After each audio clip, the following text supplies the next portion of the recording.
Good morning, everyone. Thank you so much for joining. Welcome to the third webinar in the Nature Towns and Cities Taster webinar series. This one is on working more effectively with the voluntary, community and social enterprise sector and is being led by the Nature Neighbourhoods project. I'm Matilda. I'm a project manager for the Nature Towns and Cities programme. It's fantastic to see so many of you on the call today, and I'm really excited to hear more about the Nature Neighbourhoods case studies throughout this session. Before we dive in, I wanted to give you a brief overview of the Nature Towns and Cities programme, so you are aware of how it all fits together. Earlier in October, we did host an introductory webinar to the programme, which you can watch via our website now if you'd like more information about the programme after this. So the Nature Towns and Cities programme is a wider programme which aims to work with at least 100 towns and cities across the UK to transform access to green space. The programme has people at the heart of it, and the overall goal is about millions more people enjoying time outdoors in their local urban space. It includes a grant scheme, an accreditation process, and an inclusive network.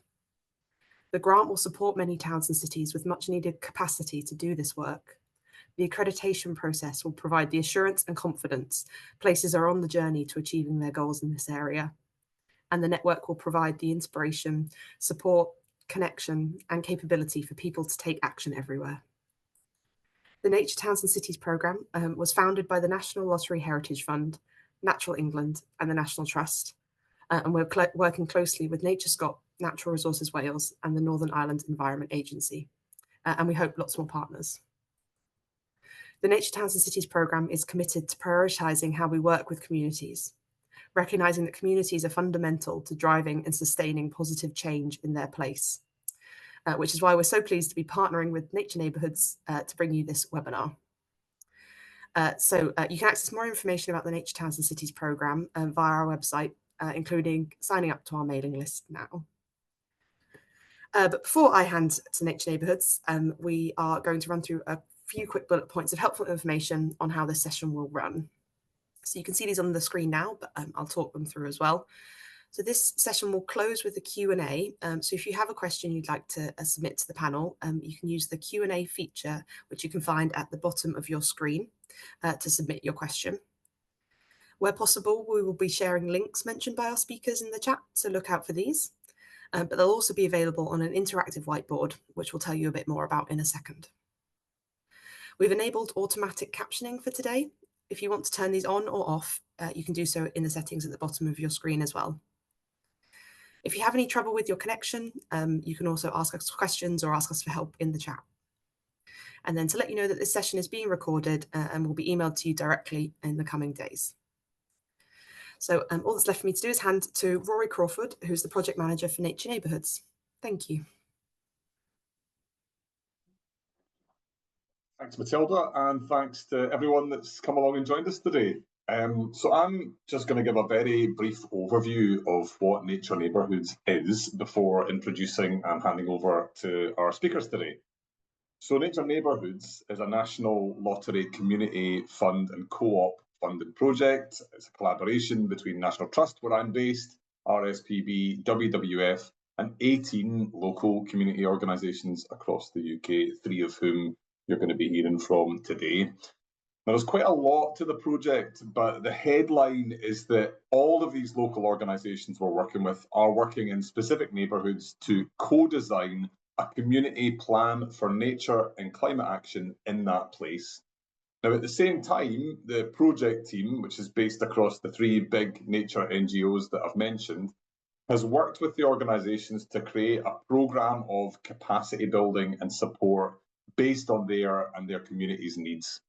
And that's on a range of topics, from fundraising to inclusion to working better with local authorities. And that latter point is really where this webinar comes in. And it's never been clearer that we all, local authorities, big NGOs, community organisations, national governments, need to better understand our strengths and weaknesses to create better relationships across the whole system. And in particular, to really lean into the stuff that we're all good at in support of one another. And on the community sector side, their importance and strengths have quite often been overlooked, I think. And local organisations already deliver a huge amount of social good on a shoestring, have a huge amount to offer, and in terms of genuine connection with people and place, and a really action-oriented mindset that's about getting stuff done. And the philosophy of Nature Neighbourhoods, of our project, is one of trusting that communities and trusted community organisations are best placed to create sustainable local action for nature, and thinking about how we can use our skills and knowledge in the big NGOs to support that without all the sort of like disempowering bad behaviour of being overbearing or taking ownership or making demands about KPIs or whatever it is. So as a philosophy, I think it's one that we need more of when it comes to creating and looking after green space. And I hope you'll leave this session having heard from 3 brilliant organisations that demonstrate it's not only possible, but that there's even more potential out there.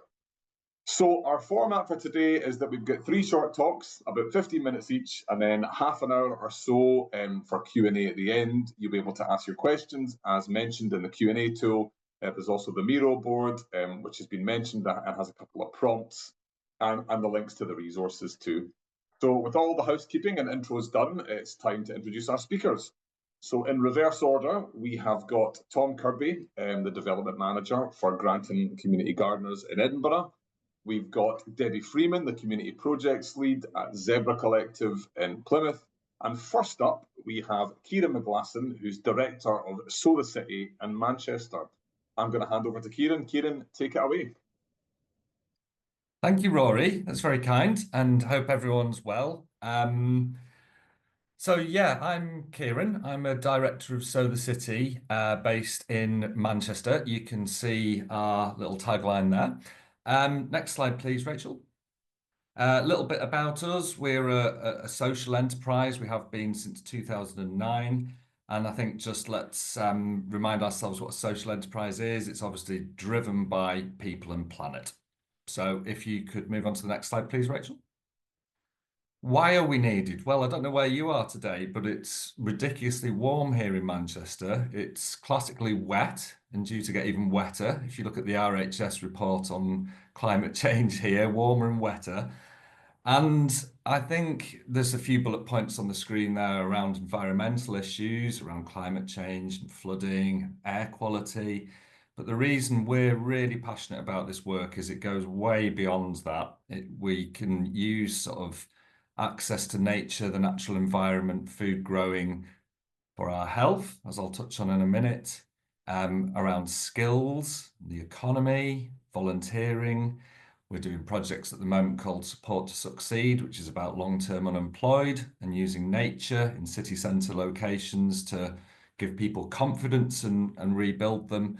And so when we're talking about working with local authorities, there are so many avenues that we can help tick in different departments and missions of a local authority, way beyond just green space. And as a lot of people often think we just do gardening in inverted commas. So if you could move on, please, Rachel. And latterly, in the last 2 or 3 years, this gentleman, our Mayor of Greater Manchester, has recognised that as well. And so we're involved centrally in delivering his manifesto, which is called the Green Spaces Fund, which is all about creating green spaces in our communities of greatest need. So it's about social justice and fairness, areas that, you know, tend to be more deprived, unfortunately, have a much worse deal when it comes to the quality of their green space, if they have any. Next slide, please, Rachel. And there's some of the branding from that fund. I think a link's just been put in the chat box. But I'd really, if this is a nationwide webinar, I'd really encourage everyone to have a little look at this because it's a fantastic model that may be replicable in your cities as well. Next slide, please, Rachel. So just let's pause and read that for a second. You know, how powerful is this when we look at local authorities and population health and their mission about you know, public health and things like that. Just look at that statistic from the King's Fund there about the power of green space and what it means for life and obviously the health before that. So there's, you know, it's not just about greening areas. There's a whole thing about population health, and of course tying into bigger things beyond the local authority, but often they clearly work hand in hand, the NHS. And there's a big push for prevention now, of course, in the new government and what we're hearing. Next slide, please, Rachel. And I'll leave that there for a second, but we all know about the 5 ways to well-being, hopefully completely underpins our work. And I think why this is really important, because urban greening projects tick each and every one of those 5 ways to well-being. So we're across the board, we're connecting people with nature and each other, we're encouraging people to learn how to plant trees, compost, grow food. You get it, be active, that sort of thing. Next slide, please, Rachel. There's little vision. There's a lot of grey and urban in cities and brownfield land, of course, but there's also a lot of potential rooftops, parks, community gardens, river valleys, these sort of places that can be greened up and made more productive. Next slide, please. There's our impact very quickly. We've just doubled that actually, because we've counted the Mayor's Green Spaces Fund that we've done in the last year. So that's now up to just shy of 30,000 square meters. Next slide, please, Rachel. So moving on to the subject matter, that was a little bit about us, and thank you for listening just by way of context. But in terms of working with local authorities, I'm just going to run through some case studies right now and some recent experience from the vast swathes. We've been working this for 15 years and there's lots to report. And I'm going to start with the Nature Neighbourhoods case study, because actually this has culminated after the 15 years in our closest working relationship with the local authority day to day, and our most productive by a significant distance. And I think that's a really important message, because rather than working for a local authority, we're actually working integrally with a local authority and our communities. And in Manchester, the whole spirit of that comes from this graphic on the screen. It's not our strategy, it's the local authority's strategy called Our Manchester. And it came out of austerity, I believe, and it was all about strapped budgets, but getting everyone, the collective of people and organisations in the city, to work together for the common goal of making a great city. Next slide, please, Rachel. So Rory's covered that. Next slide, please, Rachel. And just to make the point that Nature Neighbourhoods is absolutely about creating a people's plan for nature. So people just isn't community, or it isn't just local authority officers or businesses. It's about everyone together. Next slide, please, Rachel. I think just very quickly, what I always like to say about this project and why I'm really privileged to be part of it is it comes directly out of this gentleman's work, amazing work, and that sort of transcended down to a local area. And we chose Manchester's most deprived ward in which to work, which is called Newton Heath, and has many of those issues very starkly that I mentioned earlier. Next slide, please. And this is a group that's come out of it. This is a community group that this project, we actually got them constituted yesterday. We signed the community interest company forms. So this is a brand new group who are absolutely amazing, and how this new way of working has really inspired them to create a social business. So absolutely fantastic. Next slide, please. I think I mentioned Newton Heath was right in the heart of Manchester's most deprived, well, it is Manchester's most deprived ward, so that means it's the most deprived in the country. Next slide, please. And here we are, we went on a walk and talk to start our project and walked around the area. And in this picture, which is a lovely photograph, there's actually about 5 or 6 local authority officers from neighbourhoods, climate change, parks, etc. And we'd never been out with our local authority colleagues and done something like this. But also there are community members, businesses, someone from the Mayor's Environment team. There was a single mum and a homeschooled child and someone with their dog. There was all walks of life came on this. So it was absolutely fantastic to start the project. Next slide, please. And the core of the project is about creating a community garden or a green hub, because the area doesn't have one, far from it. And the local authority have been absolutely amazing in neighbourhoods at helping us navigate those really difficult discussions about identifying land and permissions, about doing the consultation with local residents near there. So neighbourhoods team, climate change team, various teams have been absolutely fantastic in helping us reach this green hub in our plan and making it seem real. Next slide, please. Our plan is also based around linking the green assets and creating a green trail, which is good for activity, public health, mental health, all that sort of thing. And again, the local authority have been really facilitating and helping us find out the status of different patches of land. Next slide, please, Rachel. There's a picture of Green Hub, what we hope to create. Next slide, please. And you can just flick through these, Rachel. These are some of the aspirations of how the community and partners in the area want to create that green trail. If you pause there, please. Tree planting for tree equity issues has also been highlighted, dealing with air pollution and, of course, nature and making the area more pleasant. And if it wasn't for close working with the local authority, it's a minefield finding permission getting permission for all these patches of land. But the local authority climate change and neighbourhood officers spent weeks going around and identifying the land that had potential and then talking with the hard to reach departments in property and all that around permissions. So really, really, saved so much time and was really good working together. Next slide, please. So that's some of the great things through this project working for a local authority. And before I have not a whinge, but horse's mouth stuff, I've just had an email in the course of this meeting, coincidentally, from a big company wanting to build what we've done into the new neighbourhood development framework for the area and also give lots of social value to this project. And that has come because of the local authority neighbourhood team. So it's fantastic. Look at that. That's, really embedding it in a future strategy. However, horse's mouth stuff, despite all this really constructive and amazing work with the local authority, there have been other people in the local authority who have, I would say, belittled the group that are doing this, like, things will never change around here, don't do it. Accusations of don't encourage forest gardening because it might lead to children getting molested. Don't plant hedges because people could hide weapons in them. And you can imagine when there's all this positive work to have that negativity, it really impacts the motivation of the groups doing it. So next slide, please, Rachel. We also work with the local authority on this program called Growing Manchester. Look it up. There's a link there.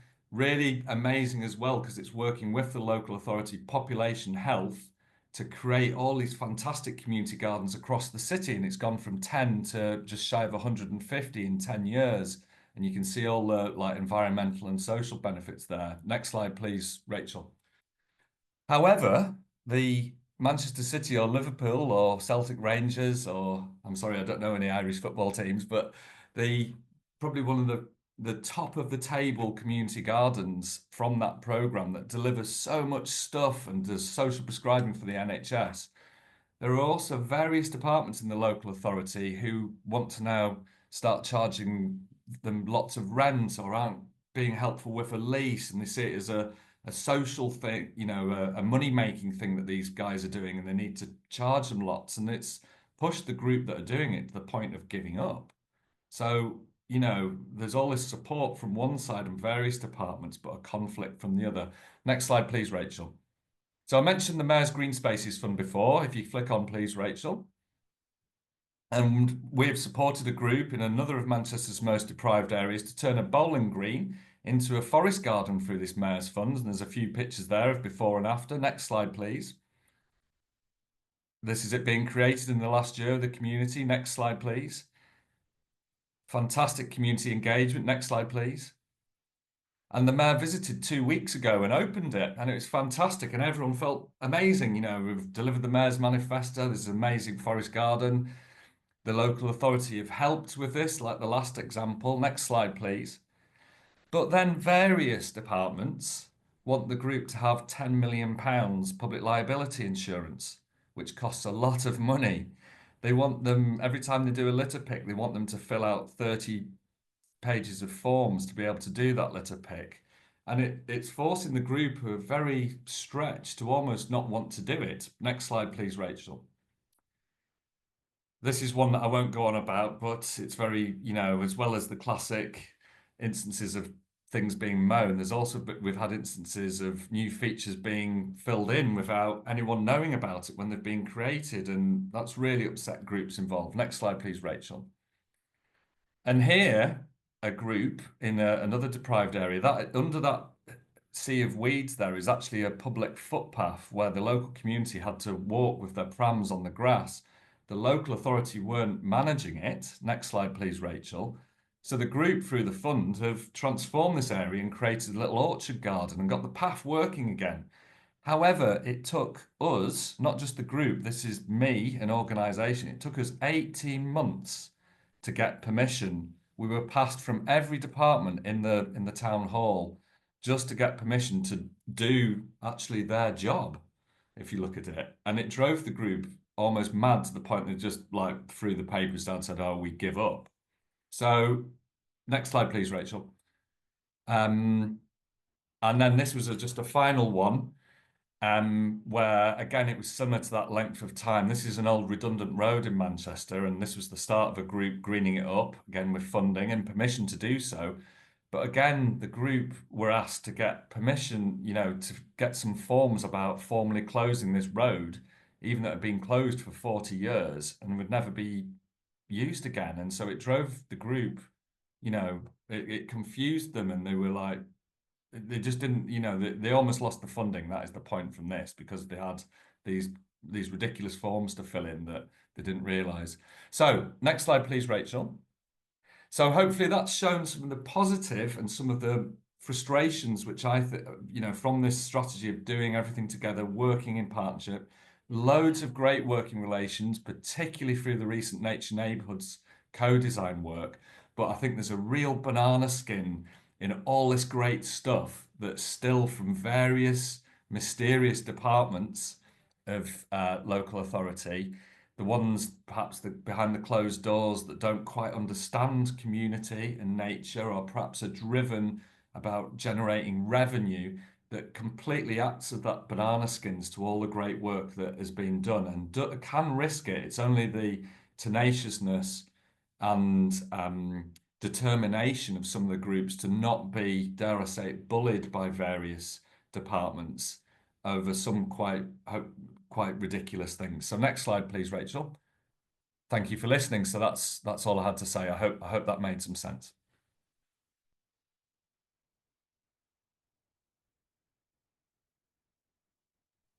Thanks so much, Kieron. And as ever, you know, really leaning into the movement there and talking about lots of different organisations and not just your own. It takes the full village, doesn't it? I am going to pass on now to Debbie Freeman. So Debbie is the Community Projects Lead at Zebra Collective, based in Plymouth. Brilliant organisation and amazing work, and looking forward to hearing your talk, Debbie. Over to you. Thanks, Rory, and thanks, Kieron. Really enjoyed listening to Kieron's presentation there. So yeah, we are called Zebra Collective, and we're based in Plymouth. Everyone always asks why we're called Zebra, and there's not really a good reason, apart from 21 years ago, people were trying to think of a name, and it was that. Next slide, please. We do two kinds of work, which I'll talk about in a minute. We do training. We also do a lot of community work. And this is the area that we are based in, where we live and where we work. Devonport in Plymouth. It's the second most deprived ward in Plymouth, and in the top 10% of indices of multiple deprivation. It's had a big regeneration programme, but I think within the city it's still really stigmatised. If people mention they're from Devonport, yeah, people still get reactions for saying that they're from this area. Next slide, please. So Zebra, we're a really small worker cooperative. We've got 8 employees and most of us are part-time.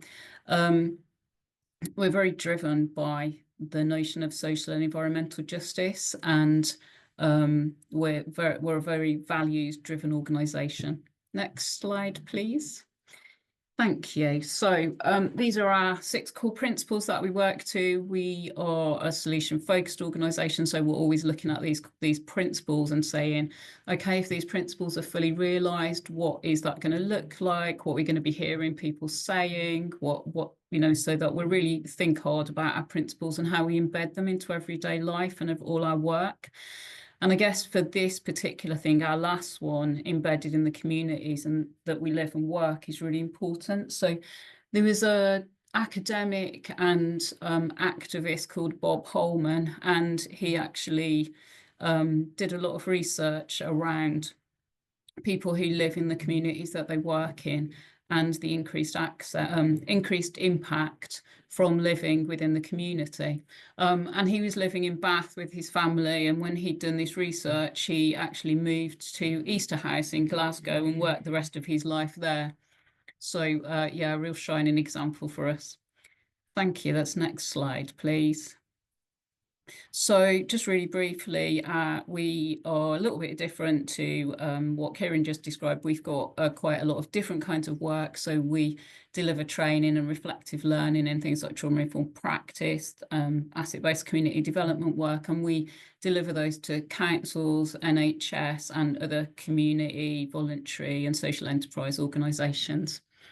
Next slide, thank you. So more relevant, I guess, today is our community work. So this building that you can see in this photo is a little community centre that we took on in April this year. The organisation that had it were leaving it. It was going to be demolished and housing built on the site. And we negotiated with, it's a council-owned building. Sorry, excuse me. We negotiated with the council to take on the lease. It looks very beautiful in this photo with all the trees around it. And it is. We're very lucky that we've got a lovely garden behind it and to the side of it. And there's a big bank with trees behind. On the other side of that is the sea. So we're very lucky. If I panned out from this photo, you would see that all around this building are blocks of flats and tower blocks. So most of Devonport is social housing, and this little bit of greenery is one of the only green spaces in the area.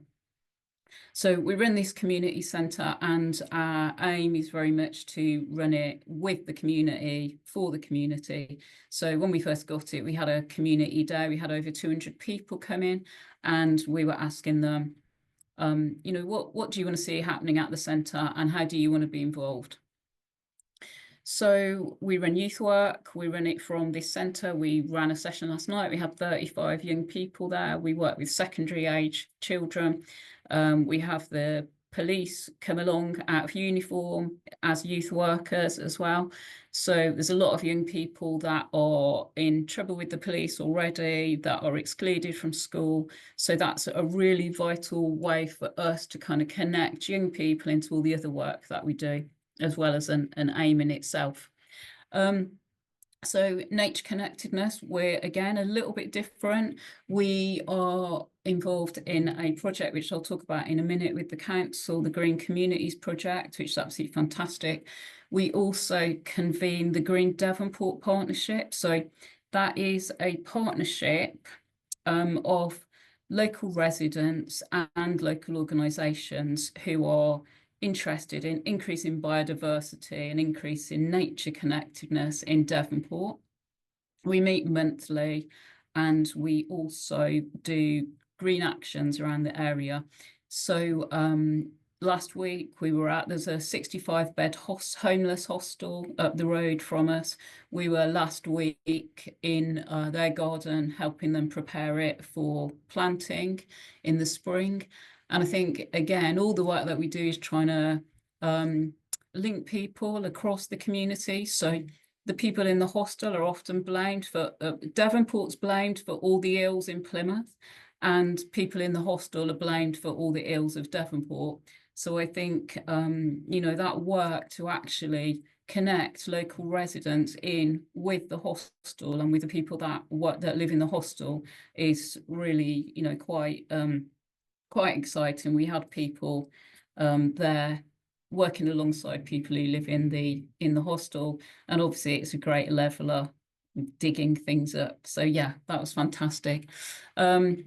The Green Devonport Partnership works really, really closely with the Green Communities Project that we work with the council on, and we are jointly coming up with a plan for green spaces and biodiversity in Devonport. The last thing to mention on our nature connectedness is the garden of our community centre. We've just recently started a grow, cook, share session. So there are quite a lot of refugees and asylum seekers in Devonport, and we've connected in with quite a lot of people who are interested in cooking and growing. So in partnership with a couple of other organisations, we're now we're in a 3-hour session on Wednesday afternoons in the garden and cooking, and then that runs into our youth club sorry, with a community meal in the middle for all the people that come to the gardening and cookery and the people who come to youth club. So again, good opportunities to bring people together over gardening and cooking. Our last one, very briefly, we've got a big project around that's funded by Macmillan around developing community approaches to narrowing poor outcomes for people around cancer in low-income communities. So again, really obvious linkages across to the nature connectedness work. Thank you. Next slide. So just to say, I guess, I think I'm in a little bit of a unique position because I've worked across lots of these different kinds of organisations. I started off as a volunteer, and then I spent 10 years working mostly in larger national charities and one small user-led organisation. And then I spent 15 years working in a council, and over half of that was in quite a senior position as a strategic commissioner. I mention the level of it because I think it is quite relevant to some of the things I'm going to say soon. And then the last 3 years I've been working in this very, very small community organisation. Next slide, thank you.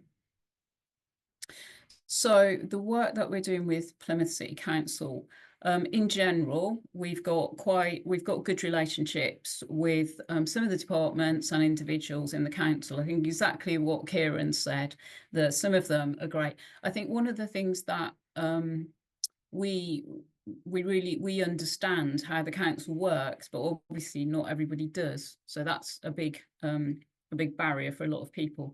So we work with the council on things like the lease of the building. We work really, really closely with the youth work team, and obviously the green communities team. So we've got some really good connections.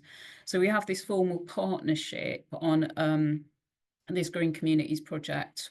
The partners are the National Trust, the City Council, us, another community organisation called Real Ideas, and Neighbourhoods actually funds our involvement. It funds us convening the Green Devonport Partnership, and it funds us being involved in this partnership with the council, which we wouldn't be able to do otherwise. So we're really grateful to the Neighbourhoods funding. Next slide, thank you. So the Green Communities project is across 3 areas of the city, and there was a decision by the Council and National Trust to choose 3 very different areas. So one is in a huge park in the Central Park in the middle of Plymouth, which is a cross-city resource. One of them is in Kieron, which is another residential area of the city, and then the other one is in Devonport that was chosen because it is such a deprived area. And so in each of those areas, the council employ a natural infrastructure officer and National Trust employ a ranger. So there's a team of 2 people in each area, and they work in partnership with us as community organisations, and they work with the community. And the project board is made up of Plymouth City Council, National Trust, Devon Wildlife Trust, ourselves, Zebra Collective, and Real Ideas. Thanks. Next slide. So in terms of what's working well with our work with the council, I think in general, not referring specifically to the Green Communities project, but in general, as I said, we've got really good relationships with certain individuals and certain departments in the council. And that's absolutely invaluable with us having built up those really good working relationships and that trust with people. And knowing who to go to. We know we're very lucky. We're in a privileged position that we understand how the council works. We understand who the local councillors are, what the processes are to get decisions made. And Plymouth City Council, the concept of working in partnership with the community organisations is really valued. So things like the youth work team regularly come to see us. They organise joint events with us. The lands team come down to see us about the building. So, you know, it's really very much valued by Plymouth City Council. And the community asset transfer of the building is another example of something that worked really well. They've got a community asset transfer policy. It was stuck to when we went and asked about it, and it all happened very, very quickly. Next slide, please. So in terms of the Green Communities project, what's worked really well is being invited in as a formal partner. So we sit on the steering group for the Green Communities project. We were involved in all the recruitment of the council staff. We were involved in designing the questions. We were involved in the interviews. We were involved in the selection. And the workers are based in communities alongside us. So we're working together on a day-to-day basis. And we also have regular meetings at a strategic level. Next slide. Thank you. So a couple of thoughts to share, like Kieron said, not a whinge, but a couple of sort of thoughts to offer. The community and voluntary sector, it's like a huge varied sector, from big national charities to tiny community groups. And I think just recognising the local authorities, recognising there's different groups and different relationships to communities, and things like procurement and partnership work really needs to be tailored to what kind of organisation it is. Valuing our distinct position, experience and expertise. So small community groups have unique access into communities, and I think just having that valued is really important. Next point, really obvious, sharing information and sharing information in a timely way. Sometimes we find out that things are happening in our community after it's happened or during it happening, and obviously for local people that's really, really difficult, and that creates quite a lot of anger. Equality of relationship. I think I always reflect on how I was seen very differently when I was a strategic commissioner in the council to when I'm a person working in a very small community organisation. And I think recognising that power differentiation is really essential if we can to try and move on from it, acknowledging it, that we are in very different positions of power, so that we can try and work through it. Next slide, please. And recognising when offers aren't easy to accept. Yeah, we quite often from the youth work team, particularly very well-meaningly, they'll send us things saying, this is free, do come along, your young people can all come along. And often it's not simple to accept things that look really good, because young people won't go along on their own, and we have to try and then fund people to go with them. So I think often things aren't thought through about the impact on community groups, which leads neatly into recognising our funding situation. We don't have core funding, so every hour of our time we have to either fund it through a contract that we're delivering or funding. So when we get invited to meetings, we have to think, well, how are we going to fund that? So it's not just funding projects, it's also funding being at the table with people. So as I mentioned, Nature Neighbourhoods funding for us has enabled us to get into this partnership with the council. Otherwise, how would we fund our time to be there?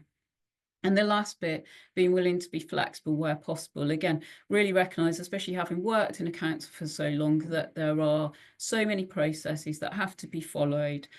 But sometimes when there is potential for flexibility, it feels like for some people, they're not always willing to be flexible.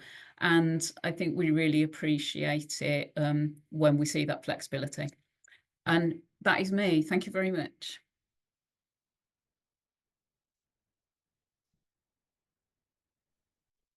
Thanks so much, Debbie. That was brilliant. And I think you can already see from Kieron and Debbie's talk some of that richness that exists in the community sector, in terms of sizes of organisations, and also in terms of expertise, and how different organisations sort of pour into the green space work in a very different way. So quite a unique angle that Debbie's offered there. And speaking of power dynamics, that's really important, even in acknowledging those in the project that we're running. You know, as someone who works at a big NGO like National Trust, we've got to consider that in conversations with smaller organisations as well. It's really critical. Thanks again, Debbie. Brilliant presentation. I am now going to hand over to our final speaker, which is Tom Kirby. Tom's the Development Manager at Granton Community Gardeners in Edinburgh, not too far away from me here in Glasgow. Great organisation, and looking forward to hearing what Tom says. Over to you, Tom. Thanks, Rory, and thanks, Kieron and Debbie. Yeah, it's always good to hear more about what you're up to. It's been great getting to know other community organisations through the Nature Neighbourhoods project. So, Rachel, if you go on to the next slide, we're based in North Edinburgh, an area called Granton. This is a bit of a typical view, and yeah, I'm going to tell a bit of a story of us as a case study of how a very grassroots organisation, which started as an informal group of neighbours 15 years ago, and then kind of our story with lots of reference to how we've interacted or not with the local authority at different times. And I've got a little bit of a kind of report card at the end of like things that were great from the local authority and things that were caused us problems. But yeah, if you just look at this picture, I mean, it's fairly unremarkable, but a lot of our area looks like this. There are street corners, kind of no ball games, lots of dog poo, litter, often fly tipping. It's all council-owned land, nearly all council housing in the area. And yeah, it's difficult for the council to maintain it. It's like labour intensive. You can't get a big mowing machine into some of these areas. And it's difficult if you send someone to cut the grass and there's been some fridges and sofas dumped in it. But we, as a group of neighbours, if you go on to the next slide, Rachel, we just thought we could do better than this. This is our street. Let's make it good. There may be strong economic reasons why there's waste ground everywhere, there's queues at food banks, and there's lots of people with time on their hands, unemployment and so on. But it just seems a very sane, basic thing to do, to use our land to grow food and to involve anyone in it who'd like to get involved. So this is what our group does. When we started, we were literally just a few neighbours in this street, got together, flyed the street. Like we weren't an organisation. We weren't backed by an organisation. We surveyed all our neighbours about starting community gardens. Basically, everyone thought it was a nice idea, but there was no chance of it working because it would all get destroyed or stuff would be stolen and so on. But no one was against it. We weren't sure it would work either, but we were willing to put in some effort to try. At this point, we tried to find out how you get permission to do this kind of thing from the council, so council land. And at that point, things have changed a bit since then, but 15 years ago, we were told there's no system for how you get permission. But a helpful council officer wrote us a thing called a letter of comfort, which I don't think they do anymore, but it's basically a letter that you can show to the neighbours that you've kind of got a nod from the council, but it's like you don't have any lease or legal right to it or anything. It's maybe a bit plausible deniability from the local authority point of view. But we took that and ran with it. And yeah, Rachel, if you go through the next few slides slowly, we'll show some of the things we did. So we started cultivating street corners, growing lots of food, and then neighbours from other streets approached us and were like, oh, can you help us start a garden in our street? So over time, like slowly, kind of 1 or 2 plots every year or two, the network grew through the area. Go to the next slide. When you've got little patches of grass and dog poo, why not grow loads of really nice food? Yeah, if you go to the next slide. And then pretty early on, we started cooking and eating together, which was just an obvious thing to do. From working together on the street corners, we got everyone involved got to know so many of the neighbours, even people who'd lived in the area all their lives, because we were literally hanging about in street corners doing something unusual, and everyone would come and talk to us. And then, yeah, in the winter time, it was just an obvious thing to do to meet up and cook stuff with the food we'd grown. You go to the next slide. And cooking has always been a big part of our group.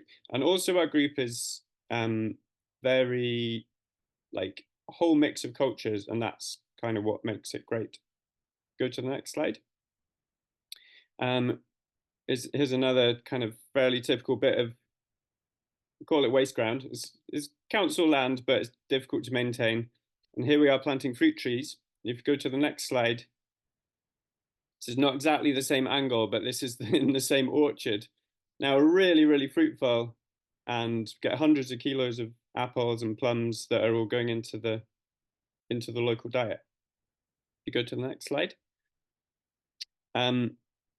We also started growing heritage wheat, which yeah, we visited someone at a farm one time, and they were showing us these trials they were doing about these heritage grain varieties, and yeah, we were like, oh, can we have a go at growing that? There's a charity called Scotland the Bread, which is looking at the whole of the bread supply in Scotland, right from what varieties of wheat to grown and how, right through to milling and baking.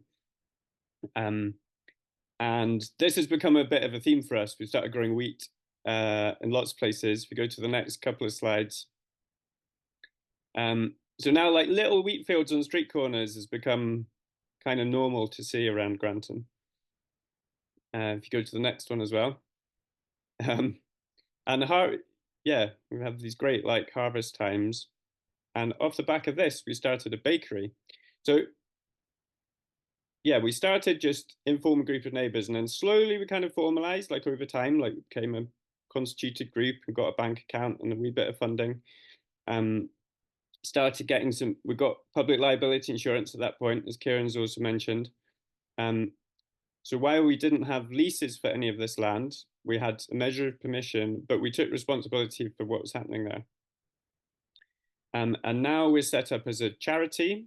So we have some staff, including myself, who have been involved since the start, and I live in this area. Go to the next picture. We started a community bakery. So we've become more enterprising. We've created 4 part-time local jobs in the bakery. And the mission of the bakery is to kind of produce the best quality bread and make it affordable and accessible to all.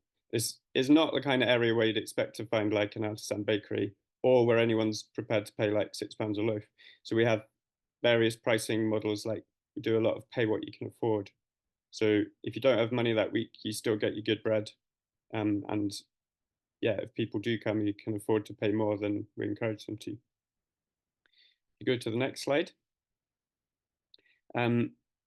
After a while of, so we've become a charity, and we've been working on all these little scrappy bits of land, and there was a building knocked down in our street, which was a gap site, and we got permission to take this over. And then over time, if you go to the next slide, there's a big community effort, like literally 400 people have contributed, nearly all within walking distance, have come into this area, into this garden, and have made it what it is today, which is a really bustling kind of community venue that lots of different organizations use. If you go to the next slide. Group photo, next slide. And having this bigger space has just made lots of other things possible.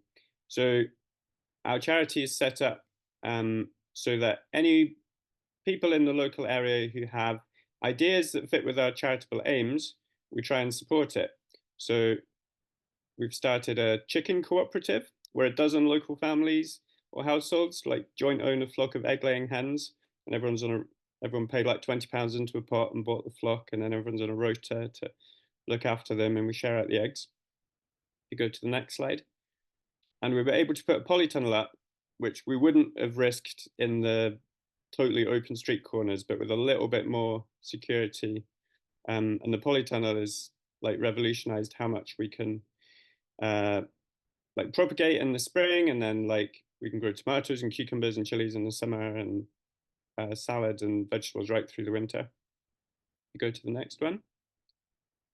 And it's a great community space for events, and we have a lunch every single Wednesday. I was there yesterday, and even, I mean, it's mild weather for November, but we had 75 people in for lunch, and that's like every week of the year. This is someone doing some storytelling at our harvest festival. But yeah, and it's become a place that is lots of people from a really diverse range of backgrounds say they feel at home and can host. Lots of people kind of jointly host it, so we find it's a good meeting point for people, to the point where agencies that provide services and so on sometimes come to us because it's a place to meet people. And there's lots of people who might be wary or anxious about going into some formal building to access help that they need.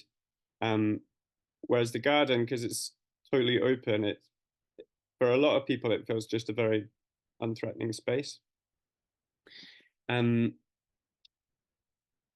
it's one thing to say about our relationship with our local authority is that because we started as a group of neighbours, the vast majority of people were council tenants. So the council is like a landlord, and may have not necessarily kind of expected help from the council. So while we got that initial letter, our group kind of policy has basically been to like just get on with stuff, not wait for the council, but kind of hope that the council just leave us alone. And everything we've done, I mean, there are some really key points where the people from the council have helped us, but a lot of our work has been, this is our street, we're going to make it good, this is our community. And that's been really important in an area where like disempowerment is just so high, like people's kind of expectations about being able to make things change are sometimes, it needs a long time of people trying things and seeing that things can change before that sort of lifts. And so a lot of what we've been doing is trying to organize as a community around caring for land, food. We found that growing food, cooking food, and eating food are all things that bring people together, and different groups of people to each of those things. And yeah, and all of this is work that I'm convinced only a local community organization that's very grassroots can do. So it's not saying that local authorities can necessarily set something up like this, because our group is kind of defined by its DIY attitude and working together and organizing ourselves. But there are things that the local authority can do that are very helpful. If you go to the next couple of slides. Also for nature, like if you remember that first slide I showed you, all these areas of kind of amenity grass that's mown, has lots of dog poo on it, but create community gardens and the amount of biodiversity just goes right up, and they're full of bees and butterflies and hundreds of species of plants and insects. So it's been great seeing the area thrive in this way. And as hosting a community venue, we've been, especially coming out of the pandemic when there were a lot of groups that couldn't meet indoors, but were able to meet outdoors. This is Book Bug, which is maybe a Scotland thing, but it's kind of rhyme time for toddlers or under fives and parents running in a garden on a cold day. Go to the next slide. Oh, this is Mary, who's kind of our spokesperson. We've had, media interest. We've had visits from people. even from overseas and so on, who've kind of wanted to see what we've done. And yeah, there's been times where we're not trying to. It matters to us what the people in our area think more than what people kind of citywide or beyond think. But we haven't necessarily invested the time in an effort in trying to understand how a local authority works and forming all those relationships that could make for a good working relationship. So if you go to the next slide, here are some credit where credit's due, things that the local authority have done have made huge things possible. So right from that letter at the start, agreeing that we could get that big gap site when the building was knocked down, provision of a welfare unit with toilet, hand washing and a kettle, crucial for gardening, toilet and a kettle. We ran for a long time without that, which was okay as a group of residents who could all go back to our flats within 5 minutes. But when we're growing as an organisation, people are coming from further afield. We're wanting to run workshops with people. Yeah, that was a big help. And if you go to the next slide, here are a few challenges, which I won't go through because I'm running out of time. But if you go to the next slide, you see wallflowers around the edge. We grow wallflowers around the edge of our gardens because they're resistant to glyphosate, which some people from the council go around on quad bikes spraying everywhere, and we have had lots of strawberry plants and so on sprayed. So it's kind of communication on an operational point of view, something that could be improved. And if you go to the next slide, we've done a lot of, while we've been ignoring the council a lot, we've also realised that there are hundreds of thousands of pounds spent by the council on improving the kind of land that we've been working on, and that we can't access any of this money because of procurement, and it's been frustrating over the last 10, 20 years even, seeing how that money's been spent. So we've made a concerted effort in the last while and found some really helpful local councillors and officers within the council to try and change that procurement system so that organisations such as ourselves can deliver this kind of work, but be funded to do it. Because we've kind of shown how much we can do with basically just volunteers and people doing it in their spare time and little bits of grant-funded posts to organise it. But the opportunity for transformational change in how our land around our council housing is managed, there's a huge opportunity. If you look at the land that this budget is for and the amount of money and think about what could be done, the opportunity is huge. So this is the case we've been making. Here's a picture of us making a deputation to a council meeting. It's very hard for community organisations to do this kind of, put the effort in to do these kind of things.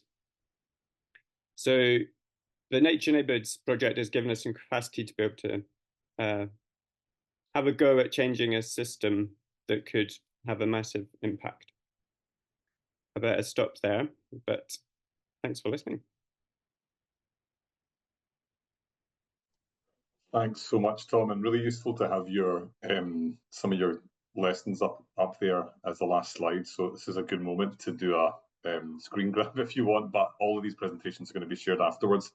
Tom, I'm keen that we inform the Q&A with the challenges as well. Would you be happy to scroll back to your challenges slide? You had to sort of skim over it for time, but I think it's helpful and instructive to have it up there. And you talked about some of this, but is there anything you want to pick up on just before we go to the Q&A? I want to make sure there's time for it. Yeah, so the first point is kind of, I can see this from the council officer's point of view about trying to sort of formalise this thing where we're a group using land, but it was the kind of communication of it as residents felt like we were volunteering to clean up, do the council's job for them, and then we're really offended at the prospect of being charged rent. So that was was an interesting one. And the council backed down at that point. And this second point about seeing where the money is spent in our area and lots of things being done to our area, but that kind of added to the level of disempowerment quite a bit. And we'd see like council money being spent to plant trees, which would get vandalized, and then we could plant trees and they'd be looked after because the community accepted that it was like a community thing. So it's interesting, these things, that some things local authorities are best placed to do, and some things community organizations can do much better and more efficiently. So trying to have like a grown-up conversation about how that can work. And we found, yeah, this specific issue of this budget that seemed perfect for what we were doing, but that we were excluded from by the way procurement was set up. And then, yeah, we've done a lot of work to challenge this, and hopefully this is changing, and there's going to be a new procurement will be designed slightly differently that allows for community organizations to tender for some of the work. Thanks, I Tom. could say lots more, but I'm conscious of time. Well, that's a useful framing. I just think helpful to make sure that's really clear as we go into the discussion just around that dynamic and how that's gone, and thinking a bit differently about how money gets spent and how things can be done for or with or in support of. And also I should mention the community wealth building is a policy that City of Edinburgh Council have kind of adopted and have a specific officer working on, and that has unlocked lots of possibilities. So that's been a helpful way into the conversation for us as a community organisation without much resources. And sort of this kind of also links to what Debbie was saying about power dynamics and the importance of recognising those. So it's good to have that infrastructure, but also being clear when everyone's in a room, where does the power sit and how can we have an honest conversation about that? You've got a few specific questions, Tom, unsurprisingly, with a room of local authority folks. Some of your approaches have inspired some questions about how you manage to make stuff happen. So I think you can maybe pick some of them up in the chat to the extent that you can. But let's go to the panel-wide questions, and if we've got time, we'll maybe come to the specific ones, if that's okay with you, Tom. There's nothing too hairy, don't worry. So one of the questions, and Kieron, you very kindly offered your email up to the person asking, but we've been asked about someone writing to start a biodiversity strategy for the local authority. They're interested in engaging communities to be involved in creating green space in 4 towns to ensure the longevity of the project. So that's a good start. What would you advise to be the first steps? A few of my thoughts as someone who's really into participation, but I want to open it to the panel first. So, Debbie, how about we start with you on that one? Yeah, thanks, Rory. I'll offer one thought and then pass on. So my immediate thought was identifying community groups in those areas. Community groups are great ways through to the wider community. So yeah, while you can struggle to try and engage with a whole community, identifying those groups that are already there, already working in communities, gives you a great bridge through to a wider group of people. That's great, Debbie. And I think as you do that, having an eye on the demographics of the area and making sure you're actually reaching your community in the truest way possible, and to the extent that you can. Kieron, let's come to you next. Not heard from you for a while. You were way back at the start. Thanks, Rory. And thank you, Tom and Debbie. I really loved hearing your work as well in your presentations. It's really nice to be sort of working on this collaboratively across the nation.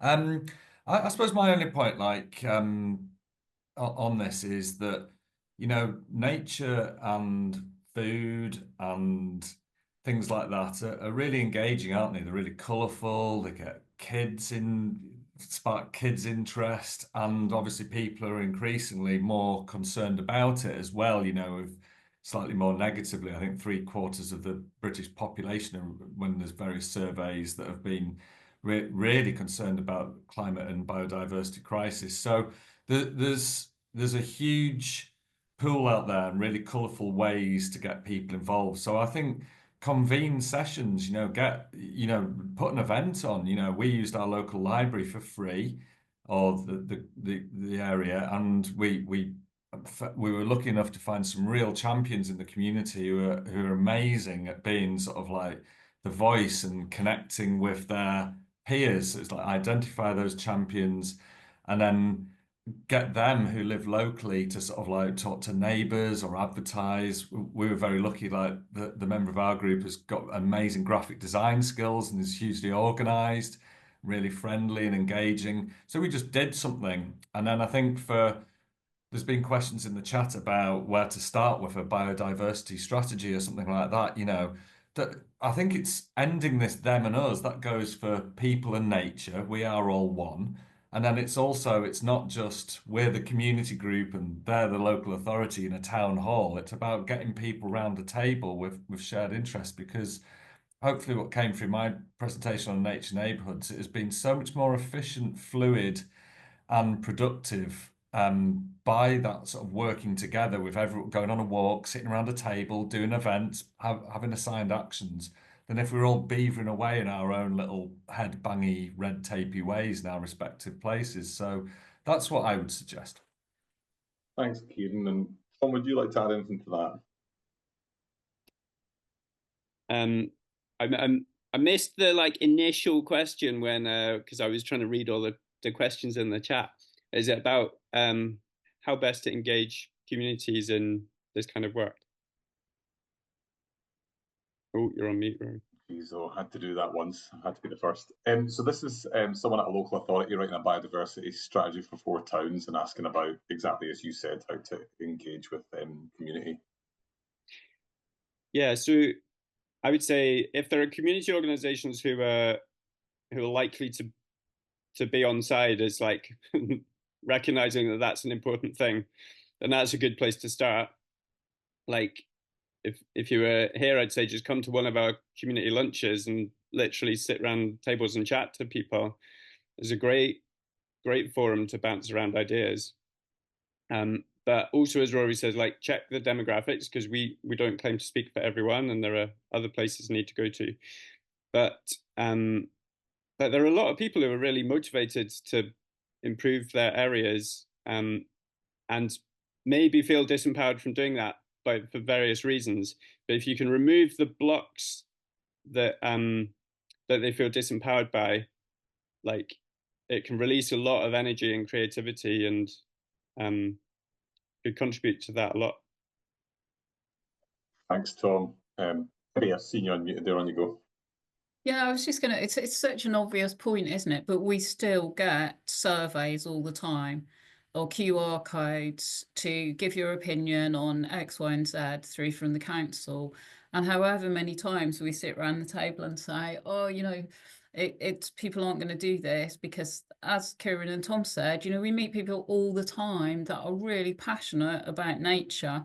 They may not identify themselves as being passionate about nature if you ask them, but when you talk to them, they are. And also they probably wouldn't go out of their way to fill in a survey. But if someone comes down and, like Tom just said, if someone came down and came to our garden and chatted to people, again, it's not everybody in the area, but there's an instant way in. And I really recognise the challenge. If you're sat in a local authority, you've got a whole city or 4 towns that you want to engage people in. What a challenge if actually the answer is you need to get down there and just have a chat with people. That's a real challenge. But so I don't know how we work that one out, but yeah. Yeah, another thing I would add, sorry, is go to where the people are, but also think about what resources there are and whether there are community organizations that could do a lot with those resources. So we've had examples recently of it's kind of a procurement thing, but we've had people do design consultations about green space improvements in our area that's been contracted out to a multinational company for like huge amounts of money, who then come and talk to us and have had to have this kind of funny conversation of like, you're getting paid for this conversation, I'm not. You can't do your job unless I give you the information and tell you all the people that you definitely need to talk to and the history of the area and so on. And yeah, it's this kind of awkward situation of we need to make sure that the design ends up good, so we kind of have to help, but that's from our resources and our capacity is really limited. So yeah, think about if there's resources which you could work with, because it can seem like not big amounts of money to a local authority, but to a community organisation, it could be like a really huge amount. Yes, quite right, Tom.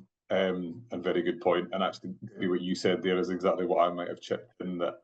And I've faced this personally in my own personal life in terms of responding to consultations about things that I'm very interested in, about active travel or green space access, etc. Actually, it's quite, the sort of classic model for doing this that you might be able to tap into as a local authority often does not meet with the way that most people with their resources, particularly in a low-income area, would typically respond to something. So it isn't straightforward to say, obviously there's legal obligations around putting stuff on websites and getting stuff out there, but in terms of getting richer feedback, there's maybe some sort of small win ways in terms of deploying a bit of time in somewhere and hearing like straight from the horse's mouth, straight from what people think. I'm going to go on to the next question.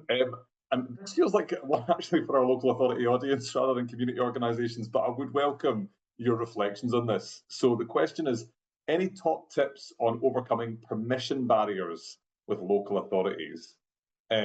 Also have a lot of community groups complaining how local authorities have been mowing down plants, etc., despite having permission to do things. Any advice to stop this happening? So, permission barriers and stopping good initiatives being annihilated. Kieron, I can see you've come off mute, and you spoke about this specifically. Yeah, absolutely. I'll just give a quick response on that. So, yeah, for the Mayor's Green Spaces Fund I mentioned before, obviously, permission to do a project on a piece of local authority land or any bit of land was fundamental to it for a minimum of 3 years. So it was my role to help groups get that so they could submit their applications and stuff like that. The first thing to do. And I'm glad it was the first thing we did because it took like 6 months just to sort of like get it going really and work out how it was. And then in some instances, because of various departments, it took 18 months, as I mentioned in the presentation. That was a couple of years ago, and I'm still not sure what the process is now, but in one authority, but in a neighbouring authority, what we had was a single point of contact, someone who got they came and visited one of the sites and projects. We had a briefing meeting with them, what it was all about, and they completely got the vibe. And then they gave us both, I think it was a states@saidauthority.gov.uk email address, and then their work email address as well, and a template for the letter. And they just said, any inquiries about use of land, send a quick plan, brief description of project to me, and I will get back to you in 3 days. Bingo. And that has made everything easy peasy. But it's when it's all these different, is it housing land? Is it parks land? There's no one on that side to actually help you. It just drives you mad. So a single point of contact. Thanks, Kieron. And actually, Debbie Needle in the chat there has reflected that during the Future Parks Accelerator project, they actually had a person to sort of do that role, needing to find funding to maintain that role is one of the challenges, but sort of recognition there from a local authority perspective that's needed and helpful. Tom or Debbie, anything you'd add into the mix there?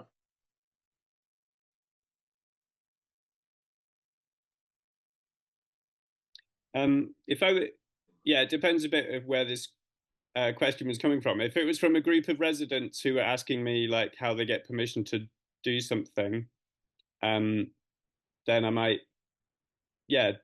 again, if I knew who the person was to get permission, I might do that. But I'd err on the side of encouraging them to just start stuff, but do it carefully and things that they can manage.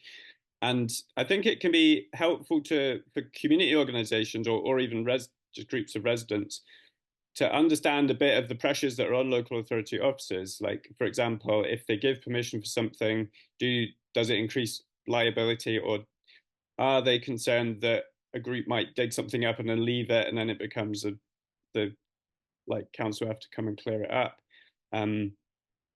because then it's a bit more of a two-way, and then the group can sort of bear that in mind and make sure that they maybe make a commitment to reinstate it to grass if they're not going to carry it on or that. But within a local authority, about how you get permission, they all seem to work differently, and it's confusing. Obvious thing to say as well, get that champion from within the authority. There are good councillors, average councillors and bad councillors, but get a good councillor hopefully in your area. If one doesn't exist in the area, encourage the community group to do some research on one that's doing similar great stuff in neighbouring wards or something like that, and I'm sure it'll be fine to ask them as well. And there's some brilliant councillors who've really helped fast track a lot of the projects I outlined, just with throwing their weight. But it's almost the kind of irony, isn't it?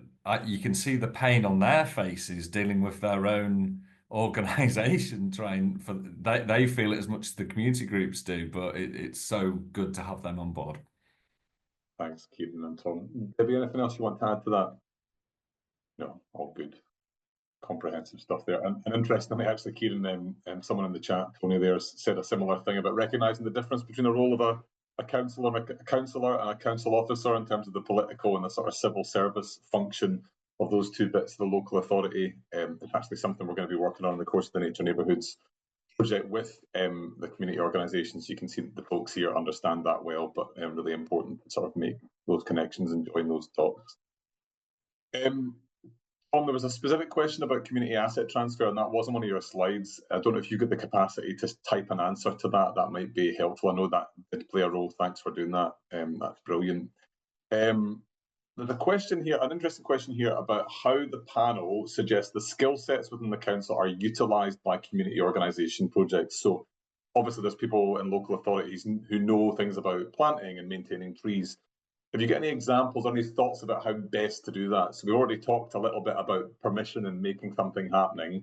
In terms of involving a local authority, any thoughts on that? Debbie, can I give you space to start there if you've got any thoughts? Yeah, thanks. I was just thinking that the project that's happening in Plymouth is such a good example for me. That was, council led, where there are people actually based in these three communities alongside us. So we have benefited so much from the technical skills that those people have brought along with them. So, what a perfect partnership between the access that we've got into the community work that we do, the wider work that we do, and then the technical skills that have been brought in from the council. So again, I think it's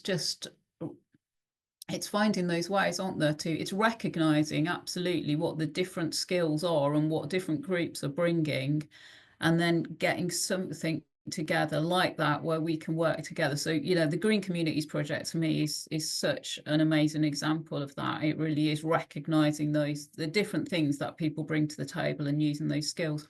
I think the other thing is, for community groups, it's that getting to know what the councils do, and that's a real challenge, isn't it? Getting to understand what different departments there are, what different you can't utilise the skills in the council unless you know what's there and what is potentially accessible to you. So I think that's a real challenge. Most people don't know what's there. But yeah, I just wanted to, the Green Communities project, I think, is, really to be held up. What the council have done there in Plymouth is a really good example. Thanks, Debbie. And I think we can probably pull up some links to Green Communities. I think there's some good web material that we can stick in the chat once we get a chance. Kieron, I can see you've unmuted. Yeah, just very, very quickly, just experience. We've got here in Manchester, we've got a fantastic street tree team or urban planting tree team or something, who also, one of the officers supports community groups with Britain in Bloom. So it's a really nice way to, get free hanging baskets or you know, that sort of thing, and support groups with certificates and the reward and you know, all that kind of thing. I think the key thing is having that sort of dating agency, in inverted commas, between grassroots community and big town hall with loads of departments. And our organisation is that dating agency in a way. We're the VCSE organisation with an interest in urban greening in between. And when you meet a community group wanting to do it, I can instantly go, need to get so and so down here. I will organise a meeting. And it's almost like it's not just dating agency and leave them to it. Like, here's your email address, give them a shout. Go to that meeting, explain the context, introduce the group, and sort of, and it's just that it takes a couple of hours, obviously, out your week, but it suddenly starts that relationship very quickly and dispels the myths, perhaps from both sides. Thanks, Kieron. I'm not going to make Tom answer. He's in the middle of trying to type answers, I think, to some of the specific questions he's been asked. Let you battle on with that just now, Tom. There's not actually other questions. I've got a couple of, I guess, a point that's been made, and maybe we can chat a bit about this.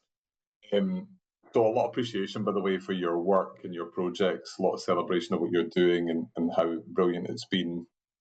And this question comes from Debbie in the context of Birmingham. So, you know, similarly, and we've got two Birmingham organisations involved in Nature Neighbourhoods comment on the fact that it's fantastic, going really well. Hundreds of organisations out there doing great stuff. Noting that in a big city with 1 million plus people, scale is a big challenge. So there are many areas that still need to be able to access these types of projects, gardens, etc. And environmental justice is a big challenge. I don't think that's anything that any of you have shied away from, right? You know, Granton, Newton Heath, Devonport and Kieron, you know, these are all areas that need this type of attention. And absolutely, that's kind of been at the heart of Nature Neighbourhoods also, is focusing on areas that tend not to get this type of focus. But of course, yeah, at a citywide scale, it's substantial. One thing I would maybe say to open up this discussion is that I think as a sort of environment movement, or people interested in green space, we need to get better at working with organisations that are not typical green space organisations, say. And perhaps, I mean, Debbie, I don't know if Zebra fits in that bracket because you've got it as part of what you do. But for many organisations, you know, I'm thinking of organisations that maybe don't have any green space initiatives right now, but there's the potential there. So maybe it's a women's group, or maybe it's a group for refugee and asylum seekers, maybe it's an arts and theatre group that's operating in the area. I think we definitely need to be thinking about some organisations that aren't the typical ones, because, and even in places where, you know, you've got perhaps a friends of group or something else, you might be missing bits of the demographics that we talked about earlier if you just go and speak to that particular group, because of, you know, often it's a certain type of person that's got the time and capacity and space to go and do that work. And that's not to denigrate those people, it's just to say, thinking about working with some of the sort of unusual suspects rather than the usual suspects. So that'd be my sort of immediate thought about how we start to do some of this and keep leaning into the richness of that ecosystem and getting more people involved and thinking about how we share capacity out there.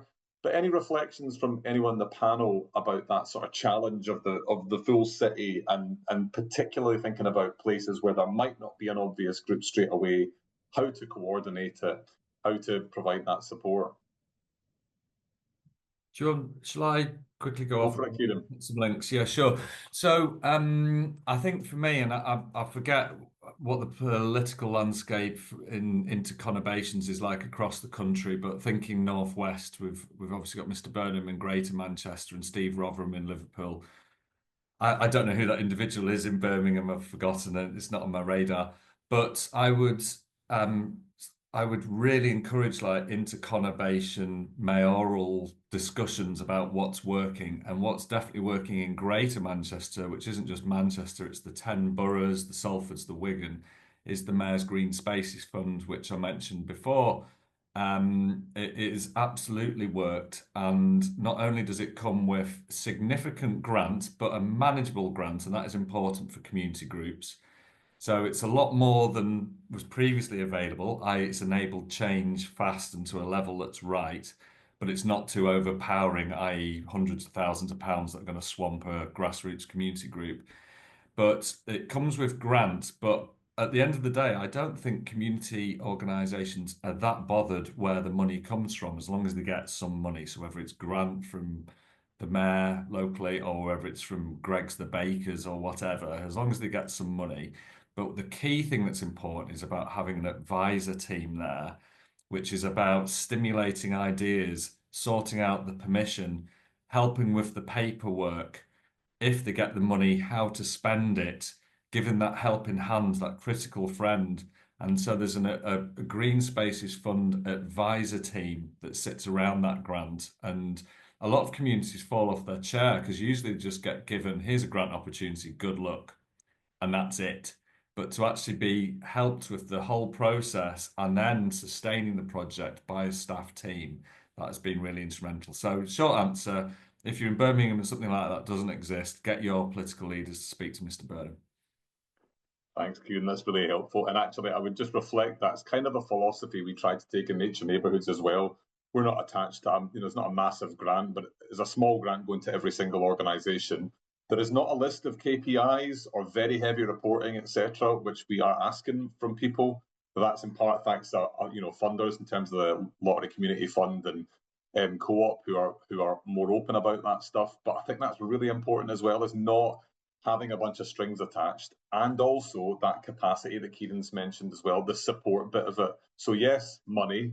We know these organisations are great at doing stuff, but what is the wraparound support for that? How can you also help build community capacity as things go, which is really what our programme's been about, and there's an opportunity there to do that at a local authority level too, like put local authority officers in service of what community organisations are trying to deliver, and they will deliver it in an amazing and sustainable way for you.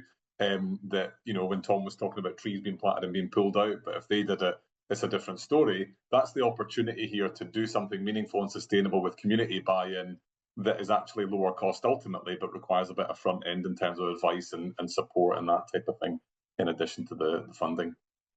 Tom or Debbie, is there anything you want to add to that in terms of thinking about that broader picture?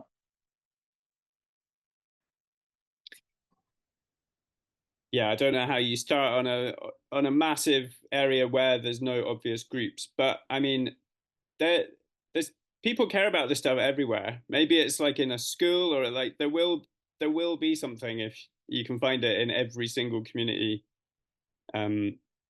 People who care about this stuff and would be up for talking about it, but might not have any spare time or capacity or resources or confidence to put themselves forwards to do that. Thanks, Tom. Kirby. Yeah, I just wanted to build on what you said, Rory, because absolutely we were an organisation that had environmental justice as a kind of real founding principle. We talked a lot about it. We talked about how our organisation was run, what kind of things we bought, etc., etc. So we were very conscious internally, and we were not involved in any way in any kind of nature or nature connectedness work. And then we were brought into a conversation, we were invited into a conversation by the council, who were bringing together a group in our area. And we were really interested in the conversation and suddenly realised, wow, we're not actually doing anything around this. And we wouldn't have done anything around this unless we'd have been brought into the conversation. So I think, it's exactly what Tom said on a community level. There are also organisations that are very interested but aren't currently doing things. So, the amount of work that we've done in the last 2 years since we were first invited into that conversation is huge. So we've linked all the organisations across the whole area who are doing any work around nature connectedness, gardening, growing. We've taken on this building with a garden. We're now looking what we do with that, etc., etc. Sometimes it just takes being invited into another area to we were invited in because in recognition of the community work that we were doing as a way into the community.